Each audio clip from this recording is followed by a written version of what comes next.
présentes à un niveau ou à un autre pour tout le monde. Et qu'elles étaient belles ainsi.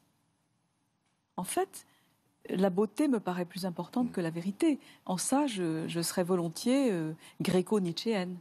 Il n'y a pas seulement la beauté. Vous parlez de la bonté de façon magnifique, oui. Je trouve. Vous parlez de la bonté à propos de votre mari. Vous dites à un moment, c'est comme si s'il y avait trois vertus dont vous parliez. L'une qui est la capacité de voir de haut, d'avoir une vision large des choses. Une autre qui est la capacité en gros d'anticiper, de voir le coup d'après, de jouer enfin. Et puis l'autre, la dernière, qui est la bonté. Et je trouve que ce que vous dites qui m'a touché, fait rire, et je me suis senti très proche, c'est qu'on dit, moi j'ai choisi notamment pour sa bonté, mais moi je suis pas bonne. Oui, c'est ça. Vous dites, non, je suis pas méchante. C'est ça. Mais je suis pas bonne. Non, je suis pas bonne. Sur la beauté, vous écrivez ceci, qui est admirable, page 177. La culture, ça s'apprend. La beauté du monde, ça s'apprend aussi. S'il existe un devoir politique, c'est de les enseigner, c'est-à-dire d'ouvrir les possibles. Oui. Oui. Enfin, je pense que c'est la meilleure manière de parler aux enfants. C'est d'ouvrir les possibles. C'est même, je crois, la seule manière qui porte ses fruits. Mais ça veut dire que la beauté, c'est pas seulement ce que l'on ressent, l'émotion qui vous traverse, c'est quelque chose que l'on peut apprendre. Oui. Je pense que regarder, être sensible au monde, entendre. Moi, il y a des choses. La musique, j'ai besoin qu'on me l'apprenne. Bon, on me l'a pas apprise quand j'étais petite. Vous voulez dire que vous n'y êtes pas immédiatement sensible? Non, j'ai besoin qu'on me l'apprenne.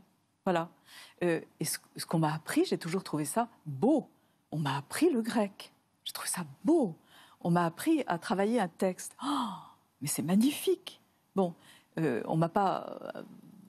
je sais pas, il y a des choses qui me manquent beaucoup, que j'ai envie d'apprendre. On m'a appris quelques langues. Moi, j'ai envie d'apprendre maintenant, c'est embêtant, je suis un peu vieille pour ça, mais je voudrais bien apprendre l'hébreu, l'arabe et le chinois. Ça m'intéresserait. Voilà. Ça, j'en ai vraiment envie. Bon, quelqu'un pour m'ouvrir ces possibles-là, s'il vous plaît. Il y a beaucoup de personnages qui traversent cette autobiographie. Un couple étonnant. Pardonnez-moi, mais René Char et Martin Heidegger. D'un côté, le capitaine Alexandre, celui qui fut le chef du maquis du Vercors en 1943, le grand résistant, et de l'autre, le grand nazi, Martin Heidegger. Oui, on ne le savait pas à ce point-là, grand nazi, au moment où ils se rencontraient. Mais enfin, bon, tout le monde savait qu'il avait écrit le discours de rectorat. Quand même. Non, on n'avait pas lu les cahiers noirs. C'est tout ce que je veux dire. Qu'ont-ils pu se dire? On voit cette photo où René Char et Martin Heidegger sont côte à côte. Vous racontez la promenade, vous y étiez. Vous racontez cette promenade où côte à côte, Heidegger et Char. Ils étaient tous les deux passionnés par la poésie et la philosophie. Et dans quelle conjonction? Heidegger a écrit sur Hölderlin, sur Trakl, sur Parménide. Bon.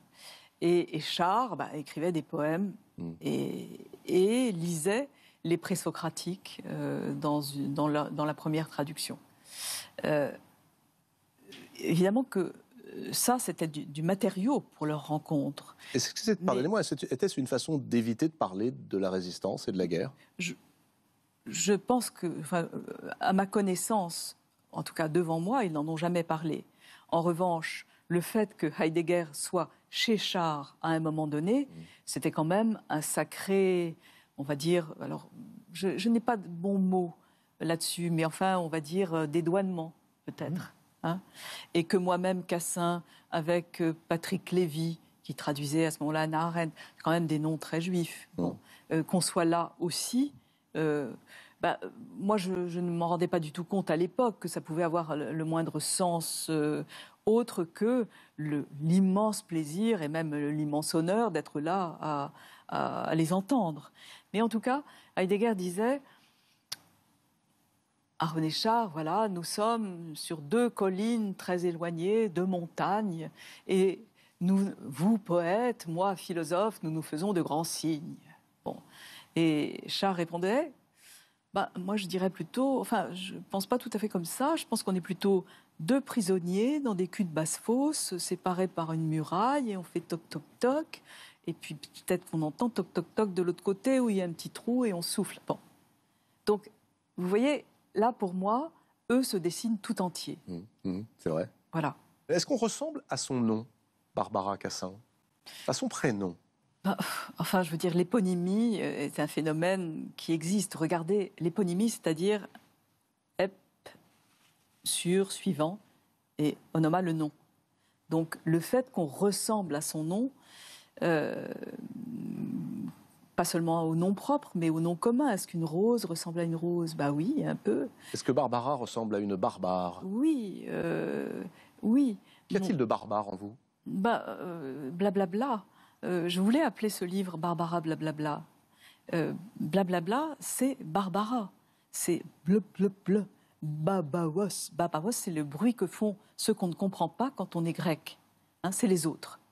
Donc, les Berbères sont des barbares. Barbara, c'est le même jus. Donc, oui, là, je pense que j'ai un peu choisi mon nom. Et je me suis un peu conformée à lui. Et ma mère s'appelait Hélène, celle qui prend et qui est prise. Hélène de Sparte. Oui. Pascal, par exemple, vous avez le sentiment que votre nom a consonance évidemment religieuse, chrétienne, le vendredi saint, pour parler de... non, je crois tout simplement aussi qu'avec les récits que portent nos prénoms, nous travaillons ensuite pour se corriger auprès d'eux, pour essayer de les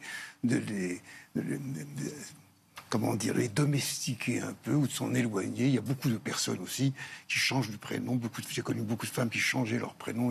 Vous en avez connu beaucoup? Ah oui. Ah oui. Oui. Même ma propre sœur a supprimé son prénom. Non. Comment s'appelait-elle? Elle s'appelait Marianne, elle a préféré s'appeler Marie.